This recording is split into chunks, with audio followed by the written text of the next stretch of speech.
Welcome to the Institute of Jewish Knowledge and Learning with Rabbi Akiva Mann. We are exploring sparks beneath the surface, maybe sparks of awe. Take it away, Rebbe. Hopefully awe. Good morning, everyone. Morning. Good morning. Good morning. Okay. Afternoon. It's afternoon. Good morning, Yeah. afternoon, whatever. Good morning. Okay, friends.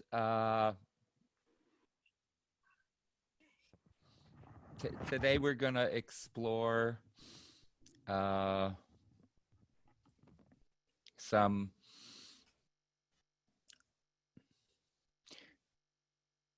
friends, when we read the Torah, as I say many a time,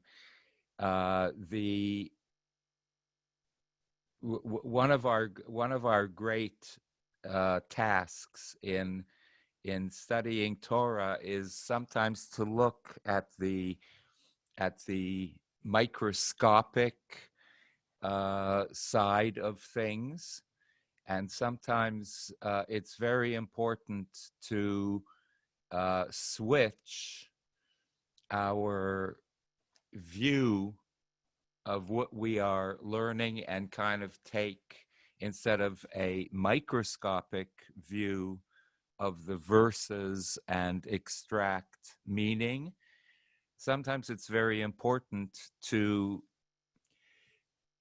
take a telescopic view of what we are reading. Sometimes we get so enmeshed in the details that we lose sight of the forest for the trees.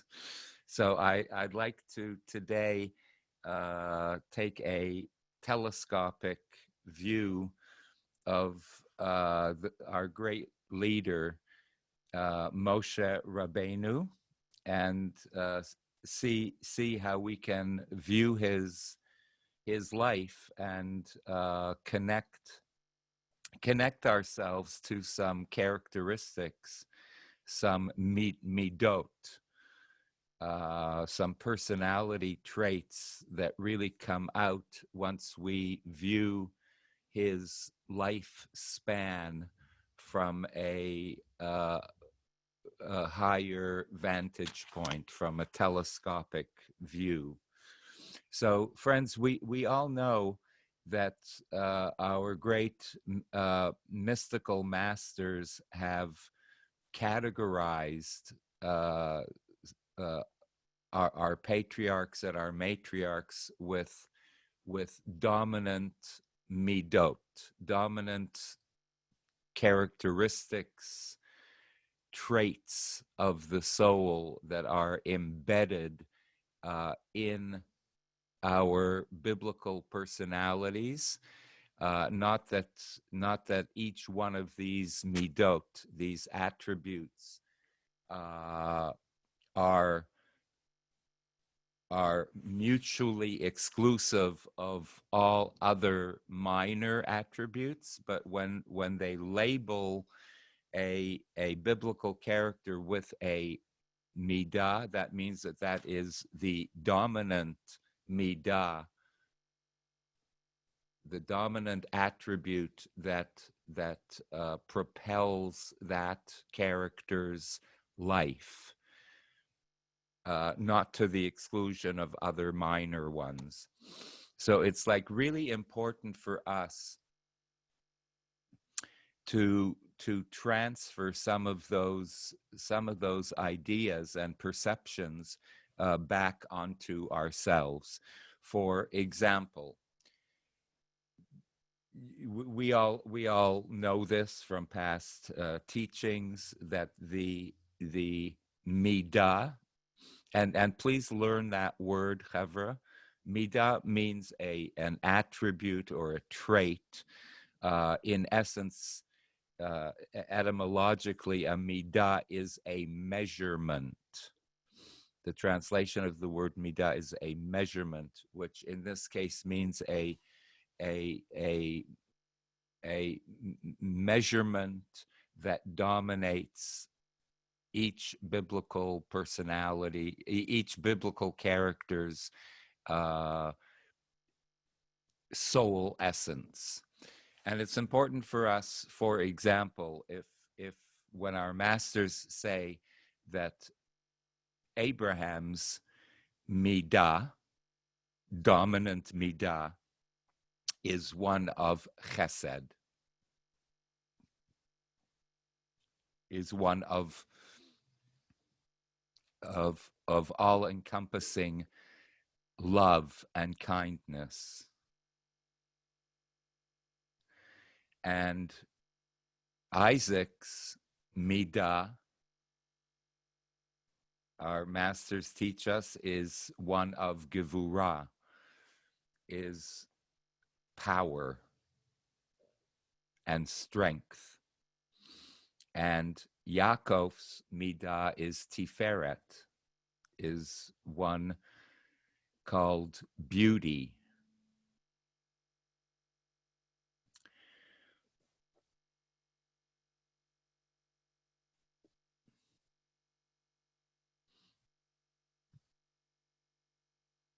Firstly, it's important for us to sort of identify for ourselves, once we have gone through all the midot, and the midot are the midot actually of the tree of the spherotic tree of life.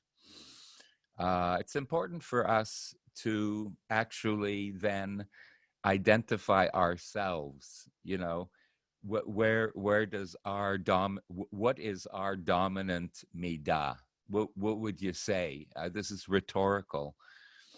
It would be interesting if it wasn't rhetorical. Where does your dominant midah lie? What midah, what attribute, what trait is dominant in your soul personality?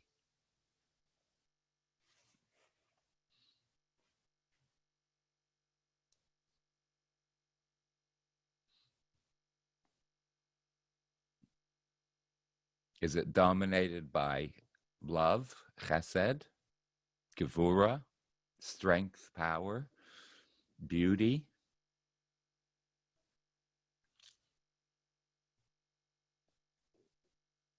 Think for a moment.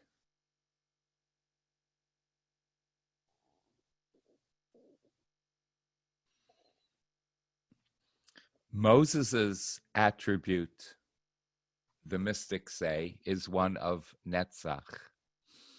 And for our purposes today, there are a few ways of translating, of identifying Netzach.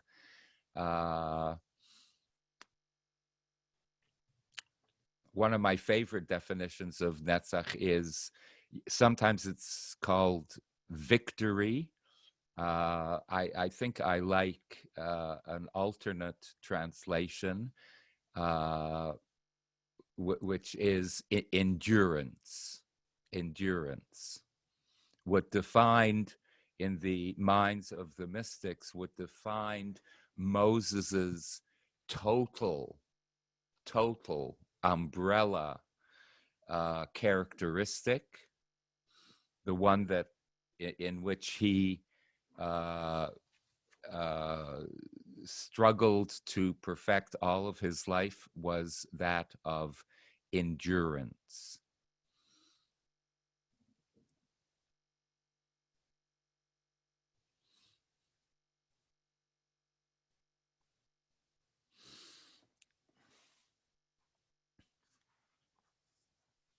So check out that midah within yourselves, the one that propels you towards endurance, one that says to you, never, never, ever give up.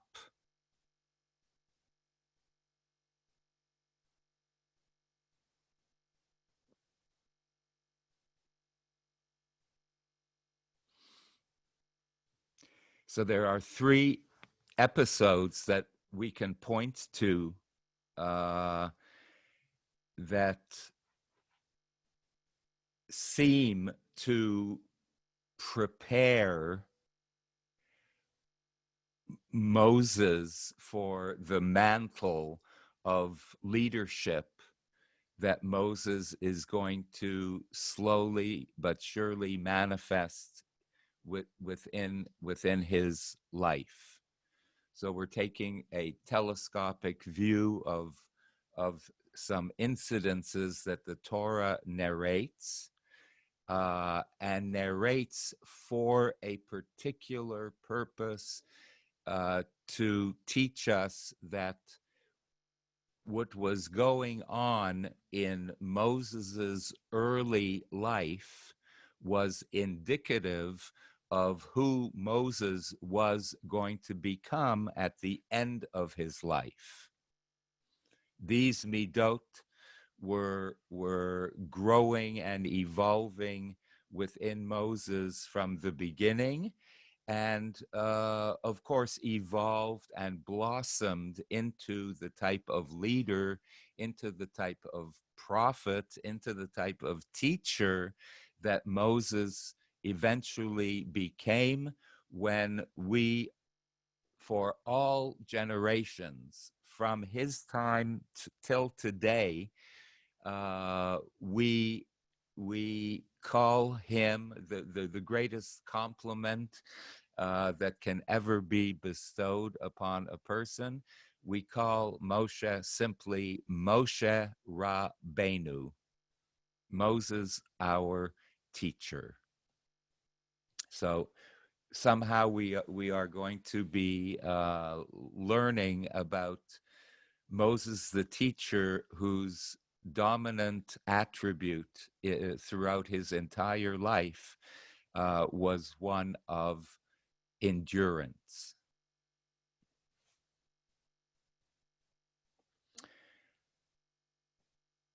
So we have three incidences that occur in Shemot, and we begin with the first introduction into Moses, besides the narrative of how Moses actually is saved. His life is saved by the Bat Paro, by the daughter of Pharaoh. And we're going to see actually how the daughter of Pharaoh actually, through her actions, also manifests the same midah that Moses later encompasses throughout his entire life. There is a strong connection between the daughter of Pharaoh, who in some form or another later on in Nach is given a name, and her name is Batya, which today is quite a common, believe this or not, it's a common name in Israel today for little Israeli girls. There's a lot of batyas walking around in Israel, but we're going to see a connection between this this stranger to Moses's life, who just enters into his life and ultimately is responsible for his life, for saving his life, and bringing Moses to us as our teacher. As Moses is growing up very young as a prince in the Egyptian court, we find one of the first incidences that Moses is introduced to us with is Vayetze Moshe El Ha'am. Moses is a prince in Egypt, and he goes out to see what's happening in Egypt. That's the Torah's way of saying that he's going out to the streets from the protective surroundings of the Egyptian palace, and he's going out to the streets and seeing what's happening outside the palace gates. And the Torah first introduces Moses as a person who goes out and sees the horrendous situation that he sees an entire people within the Egyptian civilization that is being treated illegitimately. They are not enjoying the pleasures that Moses obviously enjoys. He sees this stark dichotomy of how Egyptians are being treated, how non-Egyptians, the Israelites, how they are being treated. And he sees this day after day after day and is quite perplexed about the gap, the dichotomy of how a people can be treated in one way and another people for no good reason, for no apparent reason, how their destiny can be such as they are, which is an enslaved nation. And the Torah narrates the earliest incident that we have of Moses, that he entangles himself in a dispute with one of the taskmasters of the Israelite people, and he intervenes as a prince of Egypt. He intervenes into the taskmaster's proximity and starts negotiating and arguing with the taskmaster of how he is treating the Israelite slave. The whole purpose behind this is to display the evolution that is occurring within Moses of the I-thou relationship, not yet with divinity, not yet with God, but the I-thou between himself and other human beings in general. Just imagine a prince of Egypt with all of the privileges that go with that, and Moses finds himself in personal turmoil. He cannot tolerate in the inside of his insides, he cannot tolerate what is occurring right in front of his eyes. And he's not only disturbed and troubled from within, but he is compelled, and this is where part of the netzach, part of the endurance comes in. He is compelled to act and to proactively come up with a solution, with a remedy to the injustice that he is seeing.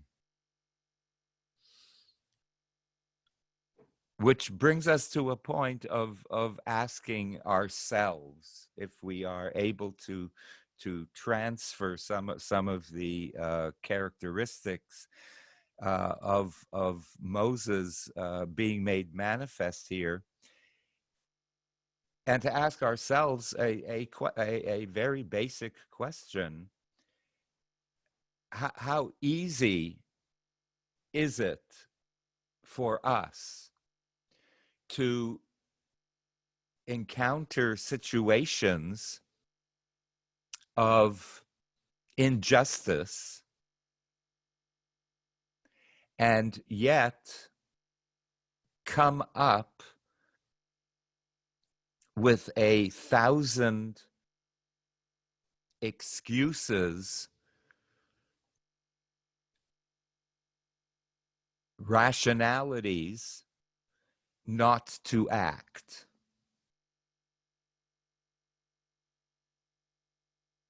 How many times are we in situations, whether they be major incidences of injustice or small ones, or what we perceive as minor injustices that we are witness to, and that we are able to turn a blind eye to what is happening right in front of us? How many times do we find ourselves saying, I see it, I know it, I can't get involved,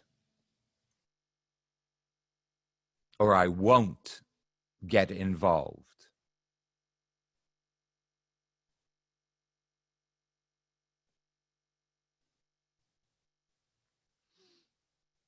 Not Moses.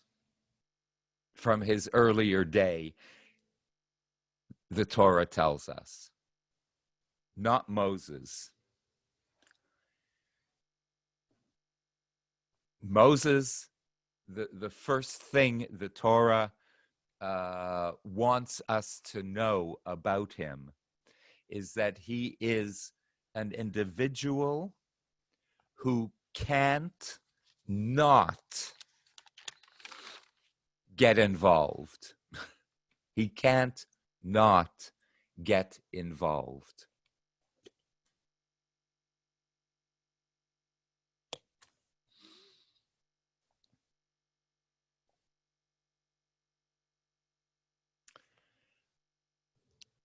Another incident in his life that the Torah needs us to know is when Moses finally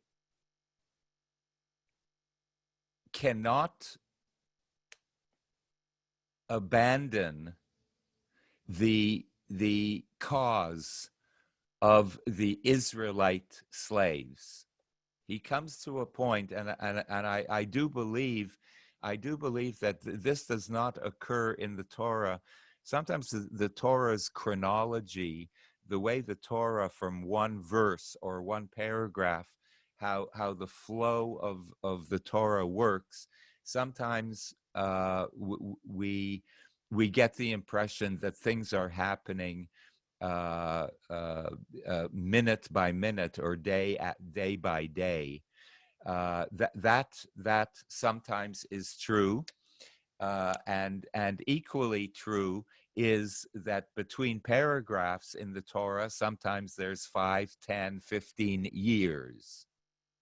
And I do believe when the Torah starts talking about Moses, that there are gaps of years in between certain incidences that give us the false impression that things are happening too quickly. So I do believe that the Torah, that years, it took years for Moses to keep on going to the marketplace and testing his own abilities of enduring injustice.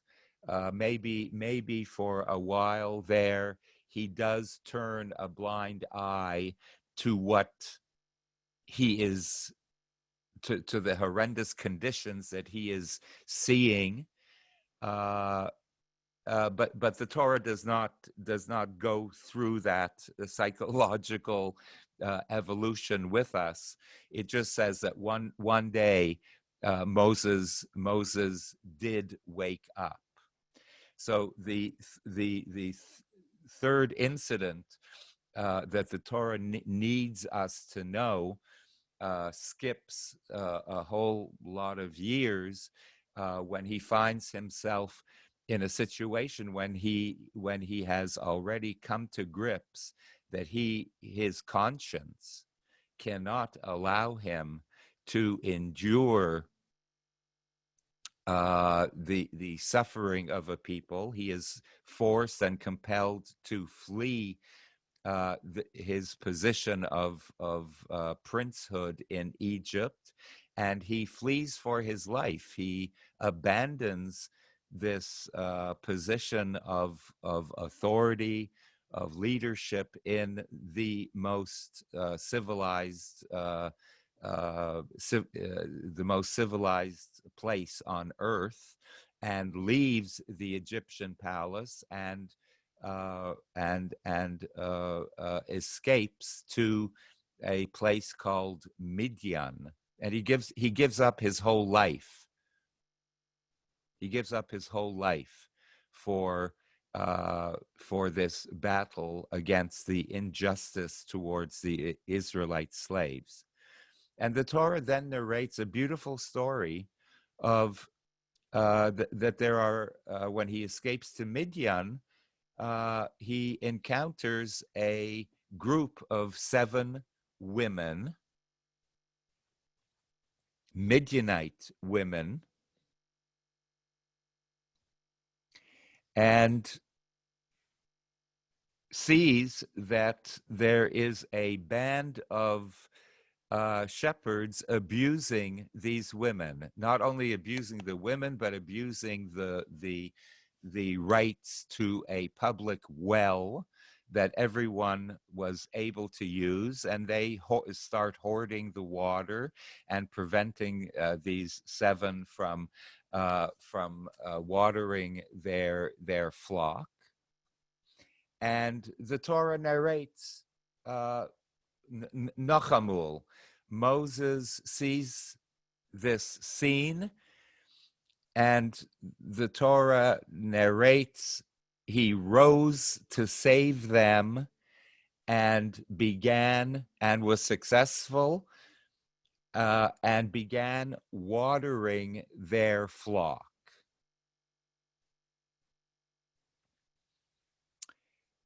This might seem so unimportant in the life of Moses, but the Torah doesn't think so. The Torah wants us to know that Moses's soul character, soul with a U, the character of Moses's soul was not only offended by acts of injustice perpetrated against his own people, as in the past, the Israelites, but his compassion and his empathy is propelled towards all human beings, foreigners, strangers, Midianites. His passion for justice makes no distinction between nations.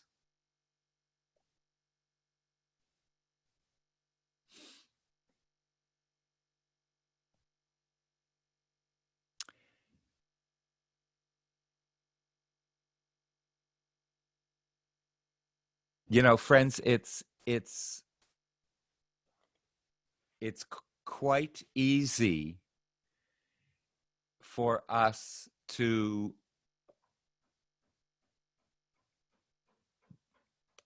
perform acts of justice, acts of kindness towards our own.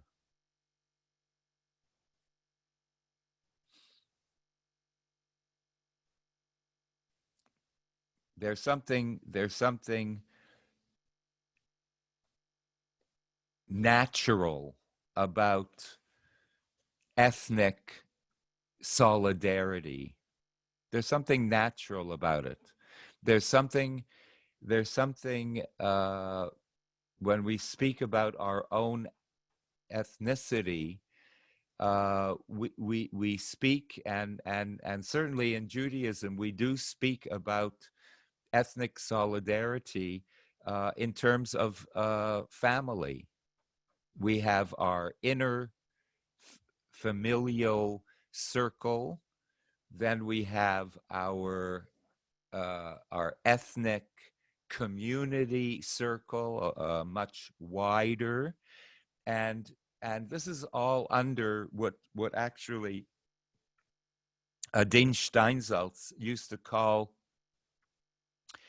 Am Yisrael, the people of Israel.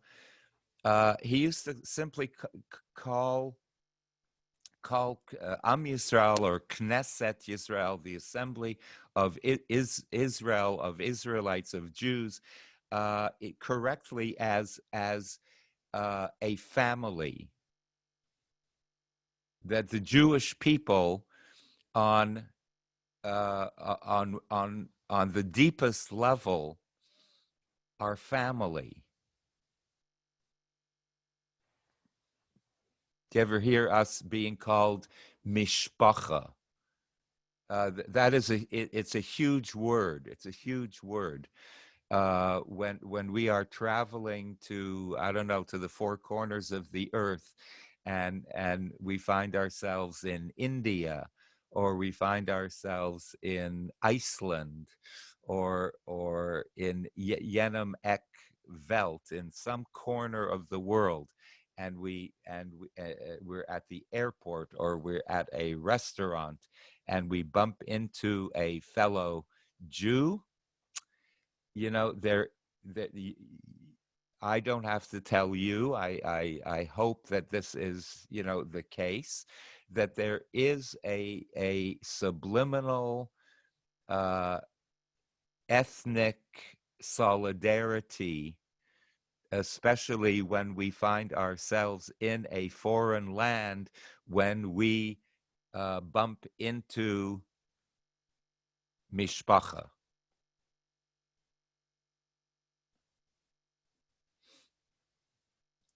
So someone tell me a story about that. Sandy? I saw Sandy's hand up. You saw Sandy's hand, but she She wasn't first in the race? but she can speak, and then Sandy Fruitman, and then Shabri. Okay. If they are answering the question that's on the table. Their hands were up before you actually asked that question. So figure it out amongst yourselves, friends. Okay, I was in a restaurant with my husband and my son, Adam, and he was about 6 or 7 years old. And people walked into the restaurant, and my husband said, MOTs. So Adam said, what's an MOT? And my husband said, a member of the tribe. Uh-huh. And he said, how do you know? And I said, well, we have these little antennae. You can't see them, they're invisible, but we know when we see a member of the tribe.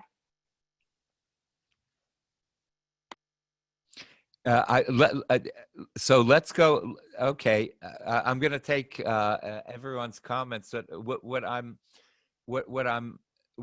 would like to hear is what is, Sandy? What is behind that? Honestly, I don't know. So you're pointing to, there's a certain radar. There's a radar. But what is I want to establish, you know, the depth behind. Firstly, to establish like what is behind ethnic solidarity. Only because I want to go further than ethnic solidarity. Because if it stays exclusively with ethnic solidarity, we're in big trouble. If it stays there, correct? I'm not sure, honestly. It's So just I'd like, you know, some what is it? Okay, so let's go ahead. Okay. So if you've had your hand raised from before with a different question, if possible, try to stay the question on the table. Right. But anyway, Sandy Krutman, you're up. It was a question from before.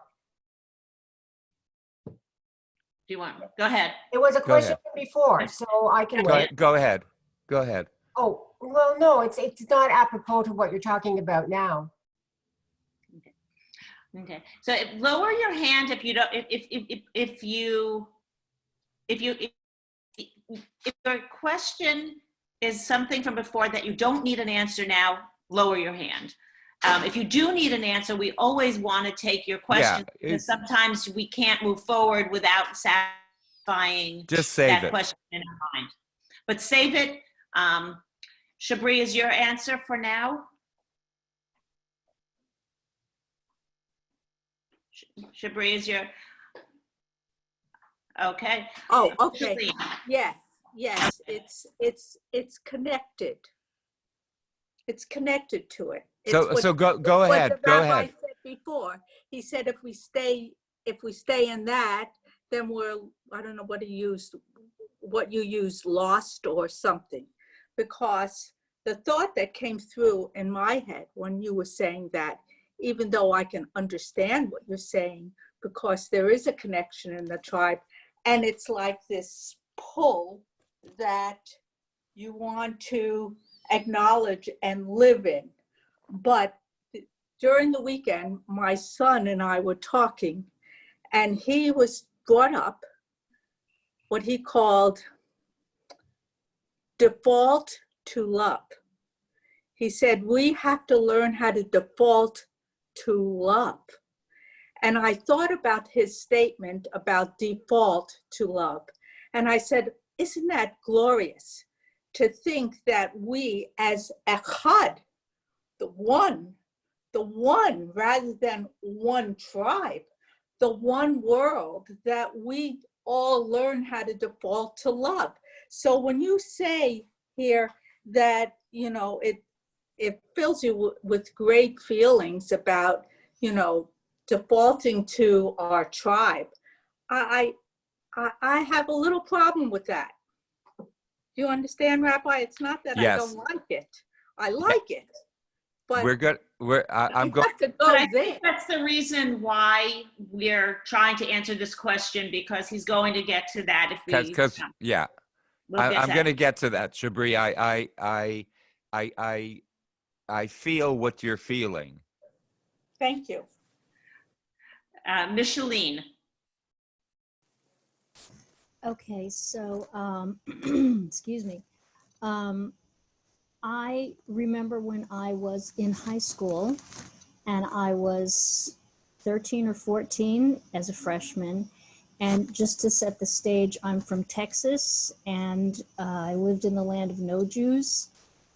And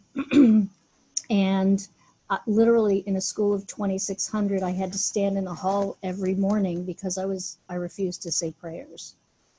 So that was the situation, and constantly being, you know, people trying to convert me all the time. And I went to see this movie that had come out called Hester Street with Carol Kane. And I just pulled up a picture. I don't know if you can see, my thing is not working too well, but you guys know what Carol Kane looks like back in that day. And for the first time, I saw a face that looked like mine. She had my features. she looked like me, and I saw this history, these people living like my relatives had told me life was. And I felt, my first sort of real exposure to my people's recent history. And I felt this deep, deep connection, though I had nothing around me to emphasize that. And it made me want to strive so hard to find a way to learn more. And my parents knew very little because of their lives in the Holocaust. And when I got old enough and a driver's license, I was able to drive to the nearest big city so that I could start educating myself.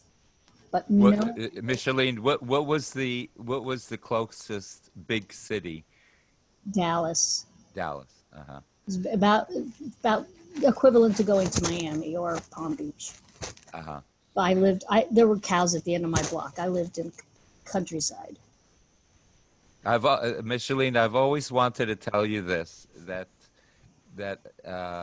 you have told me that story of your upbringing before, and I just have to now publicly on Zoom, I have to mamash give you a huge yasher koach for really to publicly laud you and acknowledge. I have come across many people who grew up in similar situations, who are not in Judaic study classes, who do not have a burn for Jewish life, for investigating their own spiritual and soul life. So I really, what's really applicable to you is that you have come a long way, baby. Well, okay. Thank you. And it is obvious, because my brother, I won't even wish him Happy New Year's because he won't even realize that it is New Year's. And we grew up in the same house. He's 2.5 years older than me. So, it's what affects you, how you perceive it, what strikes you in the heart. And that is what we're talking about, how that connection strikes you in the heart. Yeah. Beautiful. Thank you. Thanks, Micheline. Marcia, then Molly. So it's only M's that we're doing? Micheline, Marcia, and Molly? Just wondering. So I think that when you say what's behind that, identifying, it is just that there's this sense that you know something about that person already, and they know something about you. You have something in common. When my mom and dad, they met when they were in the service, and they always told the story of when the women would come from the women's barracks to the men's barracks for parties, and they would bring them in on buses. And some of you know, and people would they were in Hawaii. They were at Pearl Harbor, and people, the men would shout out to the women on the buses, "Who's from fill in the blank, the Bronx?" So my father said, "Who's from the Bronx?" And it was my mother, and that's how they met. And I mean, it was very important to him that anybody he ended up with would be Jewish. But the first thing was Bronx. And then we'll see where we go from there. There was this yearning for someone who came from home. And so I think in different settings, that yearning to be understood and for it to be familiar is what drives us. And also, I don't know if this is what you're going to go, but with that idea of if that's where it stops, we're kind of in trouble, because the other two pieces of that are that sometimes what we think we know is not necessarily true. And we used to have this conversation, and my mother said in one of those scenarios that the people paint, if you were on the Titanic and you were in the lifeboat, and there was room for one more person in the lifeboat, but there were several people in the water, who would you save? And my mother, who was strictly a cultural Jew, said, the Jew. And I was like horrified. I said, that, wouldn't you like want to find out if that was a good person? Or no, it was the Jew. Because now in a split second, that might be all you could have time to find out. But I just thought, but maybe this person is just on the verge of finding the cure for cancer. You're not going to ask? And then in very, very recent times, I was doing voter registration, and I went up to somebody and started talking, and he mentioned why he was there and all the places he had lived, and we had a conversation. And at some point in time, it became apparent we were both Jewish. And I wanted to make the assumption that we were more alike than different. And without, the politics, of course, it turned out we weren't on the same side of today's political issues. And it took me aback to think that what I thought I knew about a person based on our membership in a tribe was not true. So, that's, and yet the comfort part of it, I have been overseas, and as soon as we're in an environment, and as soon as you lock eyes and know that you share a history and a background and traditions and customs, you feel connected. Nice, Marcia. Thank you. Okay, so I think a whole bunch of hands came up after, but can we end with Molly, and then if they're still not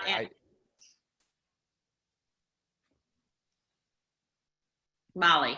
Okay. I think the words that I wrote down right away were, for me, familiarity, safety, acceptance, behavior, and comfort when you're within your own tribe.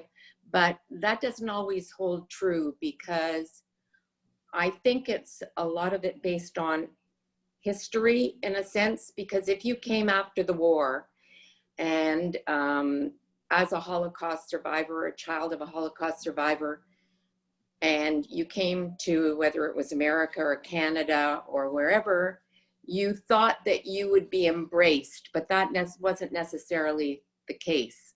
You were considered different, and it took you a while to be embraced by even your own kind, but there was a need to be embraced, and eventually you found a way in, but it took a while, and it wasn't easy. But then when you went forward, I think for a lot, it was about understanding what you had gone through, and then trying not only to embrace your own, but to embrace others that had difficulties. So that's what came up for me. Okay, friends.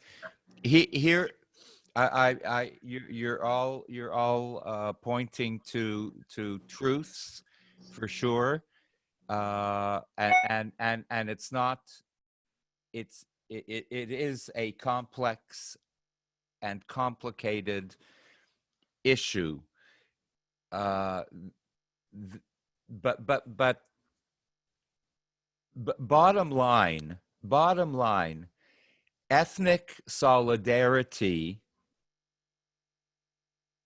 this idea, not only for Jews, for all ethnicities, it happens to be a valid position because we have to start loving and caring somewhere. We have to start somewhere. I can learn about love from my own family,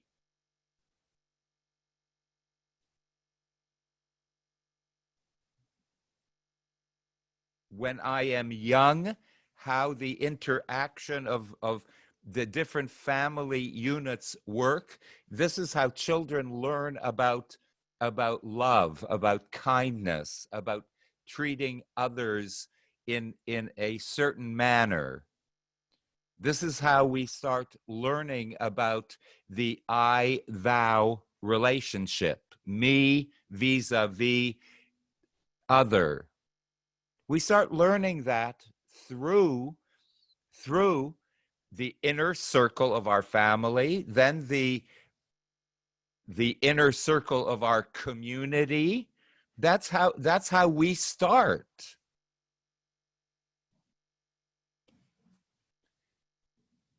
So to have a very strong sense of connection to my family, to my community, is a very, very beneficial thing. That it's the first kind of education that we actually receive overtly and subliminally. No doubt, if we stay exclusively within the family unit or within the communal unit, and we stay there exclusively, that is going to lead to racism. That is going to lead to a position where I find myself unable to relate to anybody outside of my four corners. And that would be catastrophic. It is no different than Hillel's dictum, Im ein ani li mi li, if I am not for myself, who will be for me? There is Maimonides, all of Judaism is actually based on creating ethnic solidarity and then spreading it out. It's got to start somewhere. I cannot become a universal lover, a lover of all people, if I have not found within an inner circle, within a closer circle, love, an example of love. We have to start somewhere. I cannot wish my child to be a universalist, a universal lover of everyone, if they don't see and they don't experience particular love.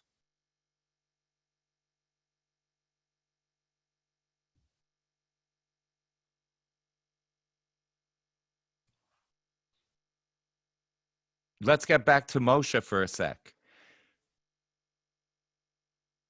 Moshe's leadership and the essence of his soul is such that an injustice against, he evolved to the point where he realized that an injustice against a family member, part of the Israelite ethnic group, an injustice against anyone,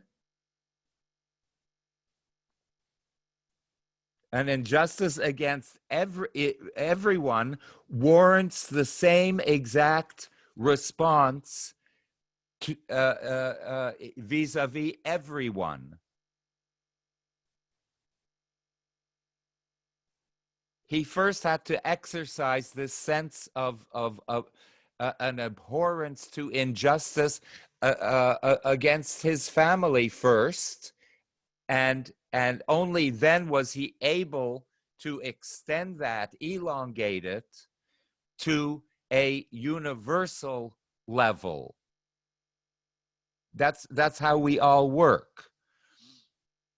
And I want to go back for 1 second to what Shabri, what was that expression? The luck. Did I say default to love? Default to love. Default to love. So no matter what you think your default, if you have a default inside of yourself that goes to love, that is the ultimate. I feel Right. that that's kind of like the ultimate. So I just want to comment on that. Default to love has to be learned, and how we learn it is sociologically on a mamish, on a civilization level. We first learn it from family. We first learn how to love. Of course, we're going to end up defaulting to love, but we first learn about love in a very particular setting. Hopefully that is the case in our youth, and that we're not exposed to abuse. But we first learn about love in a very closed realm. And hopefully after that, we learn how to spread our wings.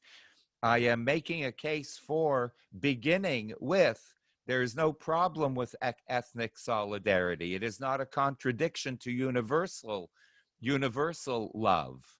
I got to learn it somewhere. I have to start somewhere.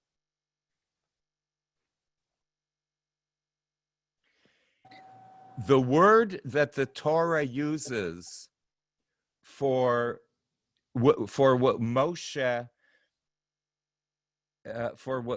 accomplishes with the Israelites and with the 7 Midianite women, one of whom he later marries, the word that the Torah uses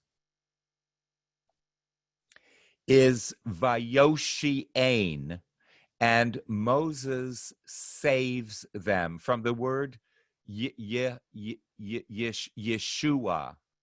which is sometimes translated as salvation, but it really means to save, And what does that mean, really? It means to save from injustice. And it is not a coincidence that that same word, Yeshua, is used when later on, when God saves through the 10 plagues and through the miraculous redemption from Egypt, the same word that is used when Moses saves that poor Israelite slave and that poor Midianite group of women, that same word, Yeshua, is used when God saves the Jewish people from Egyptian bondage. Vayosha Hashem bayom hahu, and God saves from, in parentheses, from injustice, the Jewish people on that day. So somehow, what Moses is manifesting in his youth, the soul that is coming out of Moses, his intolerance for injustice, his propulsion and his propensity to want to save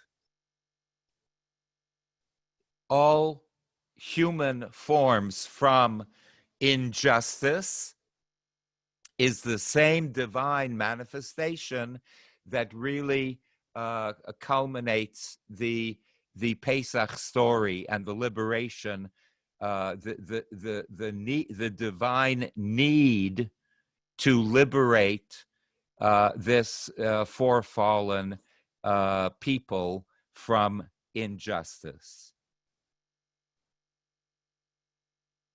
We have vulnerable women on one hand that Moses sees, and we have the vulnerable Israelites that God sees. And both say, I cannot tolerate these injustices. God, so to speak, in this case, is a mirror image of what Moses has already made manifest. God is, so to speak, copying, mirroring what Moses is feeling in his heart of hearts, and saying, now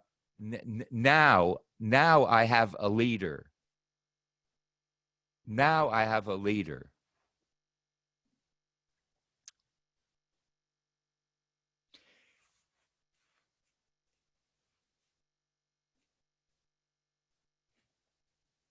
I want to talk for a moment about selflessness. This attribute of Moses's, because it takes, friends, in order to not to have a blind eye in the presence of injustice, takes a lot of courage. Takes a world of courage. It requires a type of interpersonal heroism. And that type of heroism has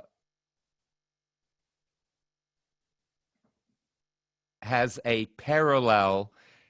I saw something like very interesting recently. It has a parallel in American history.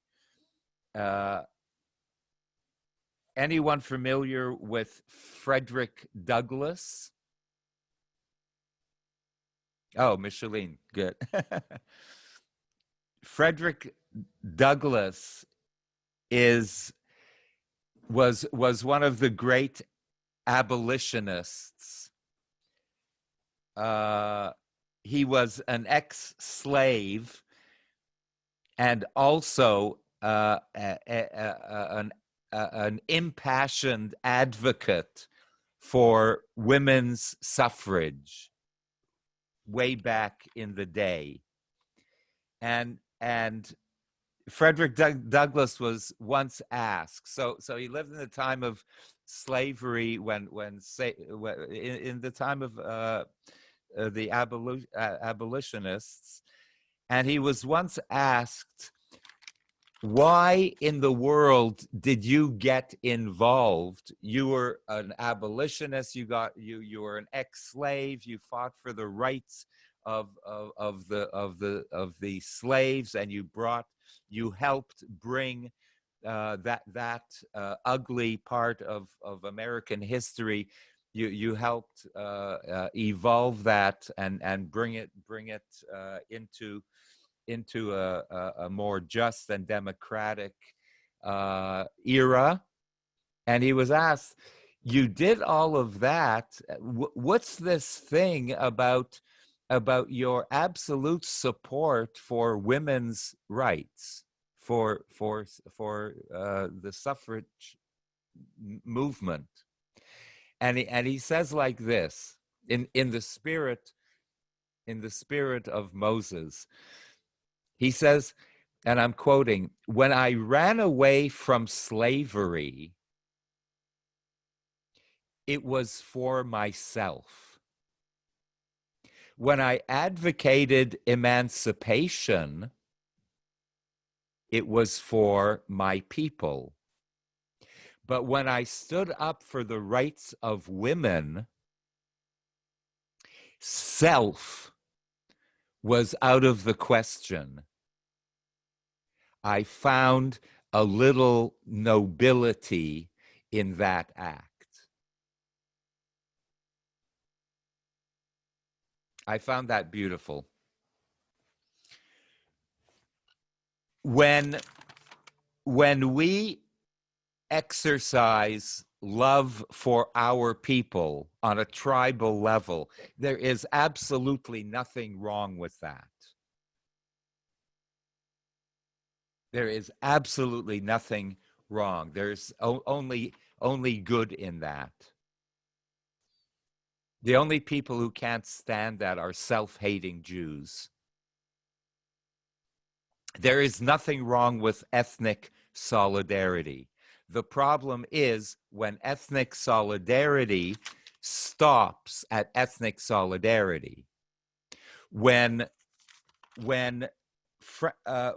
Frederick Douglass says, you know, I can fight against slavery, that he is doing for himself and for his family, for his tribe, When he fights for emancipation, he's doing that for his people, and there is nothing wrong with that. What Douglass is now saying, he says, but now I need to extend it. And when I extended it to the rights of women, and that is a tribe that I certainly am not part of, says Douglass. I'm certainly not a part of that tribe. When I extend that type of righteousness and justice to another class, another cause, there is a kind of lishma in that. I'm doing something not for any benefit for myself or my tribe. There is something that I am doing that represents a nobility, because there are no strings attached. There is no self. There is no self involved. I am doing it purely for the sake of promoting justice. I thought that. So this is the same idea that Moses is doing. Moses could have started off with a personal agenda. These are my people. These are my people. Of course, I have to call out the injustice. But then Moses extends himself outside of the tribe. And all of Judaism starts with ethnic solidarity and then goes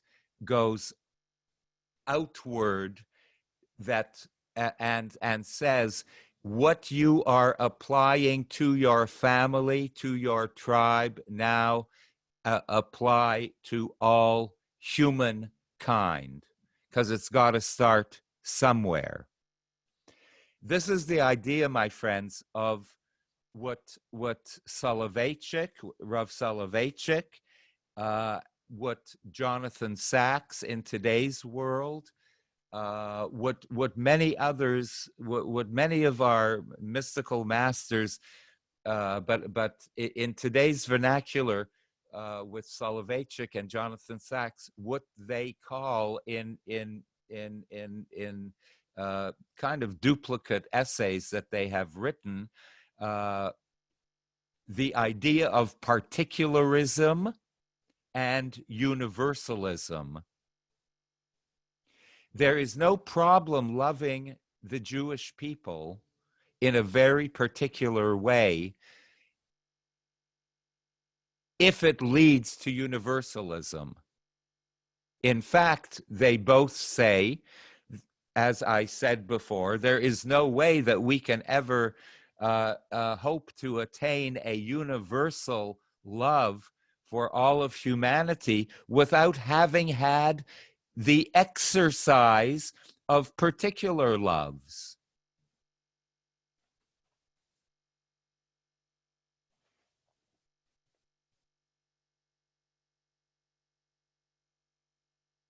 You know, we start off, I mentioned it before, im ein ani li mili. I first have to love myself, but it cannot end there. Uchesha'ani la'atzmi, but if I only love myself, if I'm only there for myself exclusively, ma'ani, what in the world am I? So halavai, we should be able to say, you know what? I have attained a certain halavai. I have attained a certain all-encompassing love for my entire family. How many of us can actually say that? I love my entire family, and then graduate. I have attained a certain love for my community, and then I have attained a certain love for my people, and then I'm able to extend to the universe. But embarrassingly, we can hardly say that within our entire family, our direct and then indirect family unit, we can actually say, oh, I love them all equally. We can hardly say that.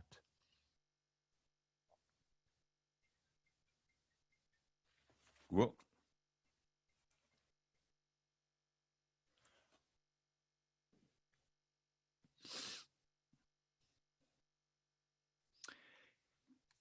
The Torah goes ahead and tells us one of the most telling things about Moshe in this telescopic view, and that is that Moses was a shepherd.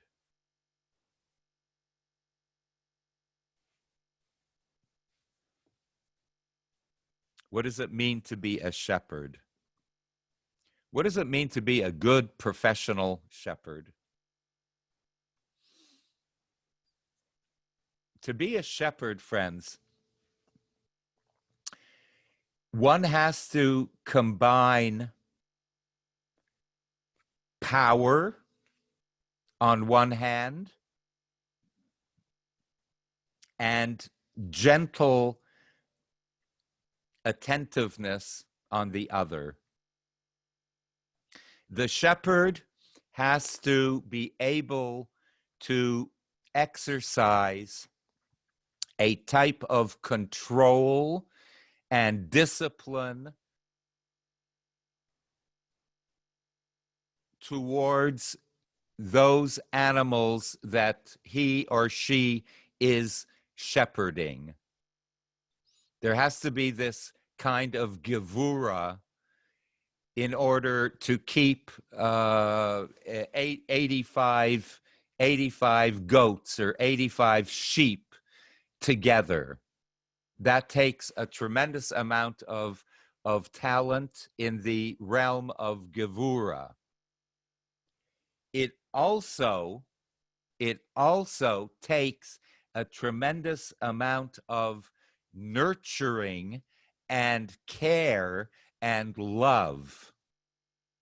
And these two combinations of attributes came together in Moses in the form of netzach, in the form of endurance. There are beautiful midrashim that tell us that you remember the story. If you don't, this is taught in in early childhood Jewish education, which on one level is a beautiful way to introduce Moses to children. That Moses, while he is in Midian, he is now an ex-prince, and he is meditating. I think that's where actually Moses, where Moses starts becoming Moses the prophet. It's in the fields, looking up at the sky and having days upon days of solitude and meditation. I do believe that's where Moses, the ex-prince, starts evolving into Moses the prophet. It's me and my sheep. And the story goes that it's not sheep in his case, it's a little goat, a kid. A little kid strays away from the herd and starts running away, and Moses starts running after it. And finally, after a few miles, he finds the little goat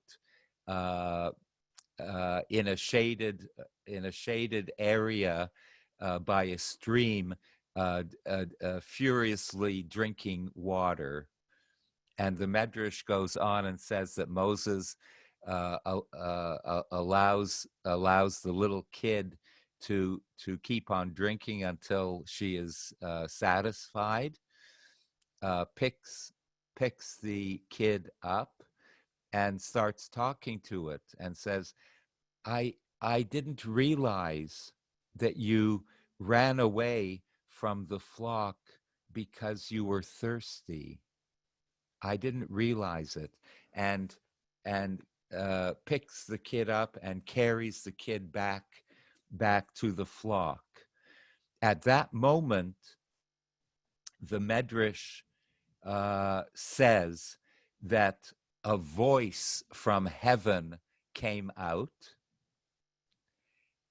and says, Moshe, Moses, you showed such love and compassion for a little goat.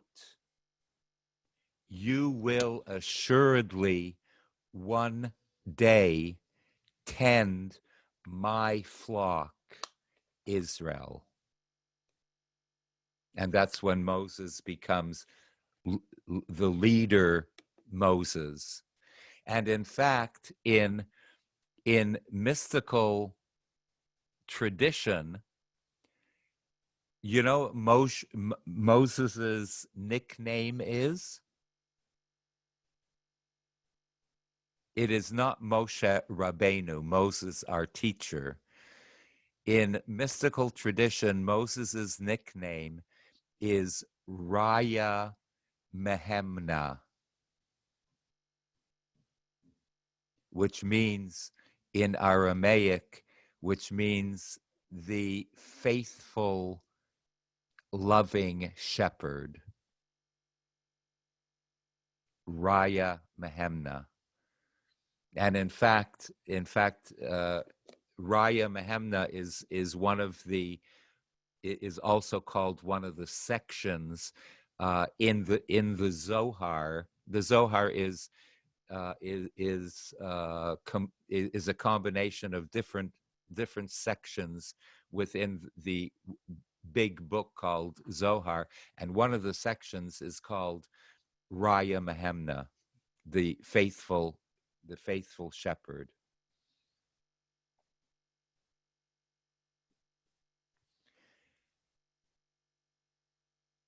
So friends, we learn from Moses's midot, from his characteristics, some elemental ideas. Number one,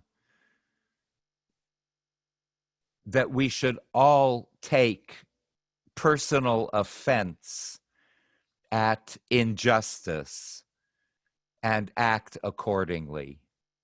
when we see an injustice occurring, whether it be on a personal level, on a social level, on a communal level, on a political level, when we see injustices taking place, we have to act like Moses and not only feel the injustice, but to act accordingly.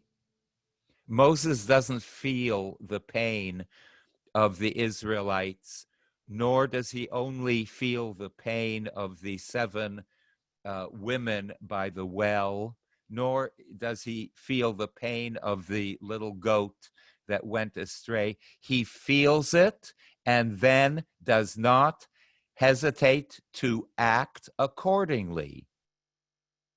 Moses's characteristic is endurance. I will endure until the injustice is solved, until the problem is solved. We also learn from Moses is to have and to exercise the type of compassion and the type of empathy that he did also requires for him to act accordingly. That real compassion and real empathy does not end with feeling bad about something or feeling bad for the situation. There is an indelible link and a weave between emotion and action. And that we also learn from Moses that God's appointed leader has to combine empathy with action.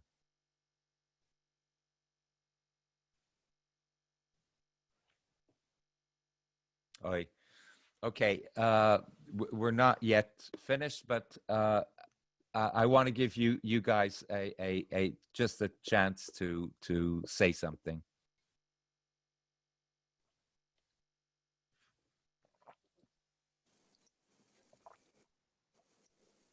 Sandy Fruitman has her hand raised. Sandy?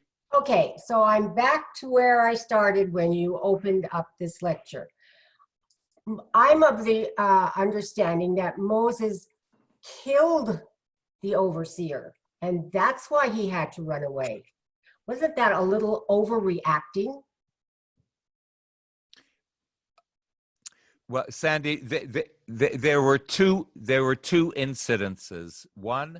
One is where he intervenes verbally, and the second time is when he actually when the Israelite is actually, when he intervenes verbally is when the Israelite is made to suffer. The second incident is when the Israelite slave's life is being threatened, and Moses then protects the slave's life by justifiably killing the Egyptian. But Moses was a prince of Egypt. Why couldn't he just say, okay, go to jail? You can't do that. I don't know. I wasn't there, but the narrative of the Torah is kind of setting it up that the killing was necessary. Okay. I don't know exactly why. Okay, thank you. Thank you.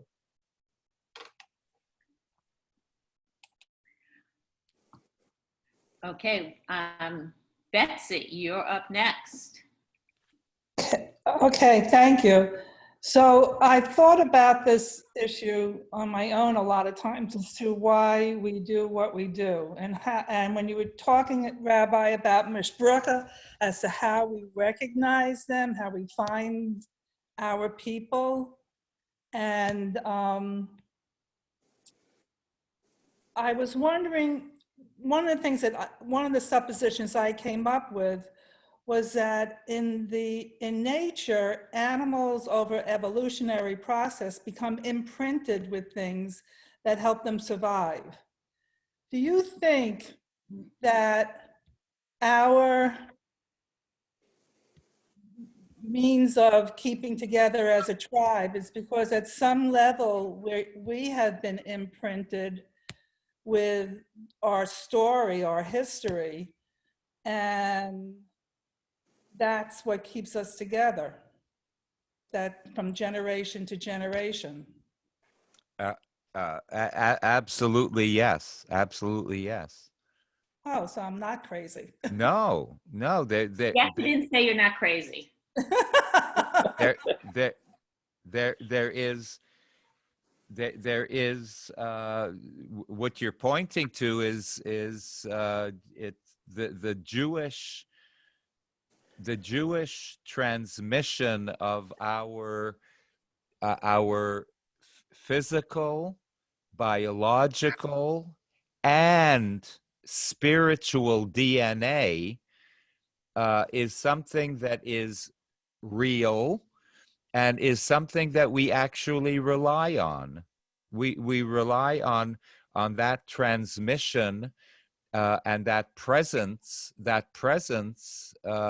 in our physical and spiritual DNA. We rely on that a lot.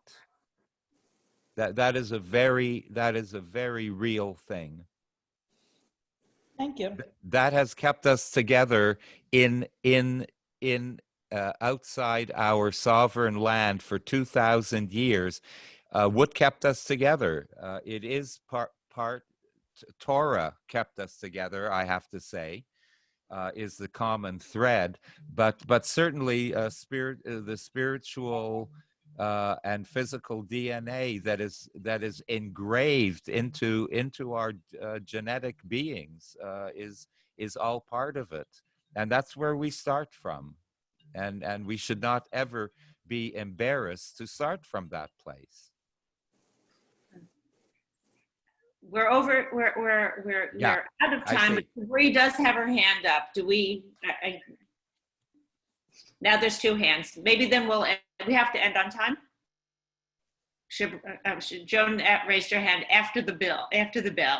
Shabri got her hand in before the bell. Rabbi? Okay, quickly, sure. Can you each be very quick, please? A little.